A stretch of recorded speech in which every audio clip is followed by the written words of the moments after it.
ڕووداوەکانی ئاگرکەوتنەوە لە سنووری دارە سەربەخۆ سۆران لە زیاد بووندا.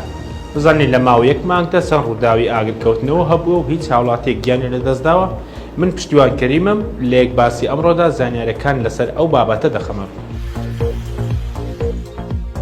لە ماوە یەک مانگدا 113 ڕووداوی ئاگرکەوتنەوەی جۆرا-جۆر لە سنووری دارە سەربەخۆ سۆران هەبوو و واتە لە هەر ڕۆژێک زیاتر لە 3 ڕووداوی ئاگرکەوتنەوە تۆمارکراون. ڕووداوەکانی ئاگرکەوتنەوە بە هەزاران دۆن پوش و پاوان و دارستانی ناوچەکە سوتاون، بەڵام زیانی گیانی نەبوو. کاروان میراودەلی بەڕێوەبەری بەرگری شارستانی سۆران لەم بارەیەوە بەزاری کرمانجی ڕاگەیاند.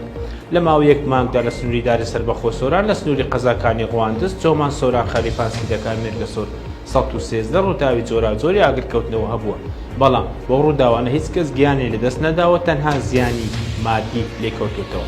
میراودەلی گوتوشیتی هەر لەو ماوەیەدا 406 پشکنین بۆ دڵنیابوون لە مەرجەکانی سەلامەتی بەرگری شارستانی بۆ شوێنە گشتی تایبەتەکان و فەرمانگەمەریەکان ئەنجام دراوە. بە یارمەتی هاوکارانم یەک باسی ئەمڕۆمان پێشکەشکردن. هەر شاد.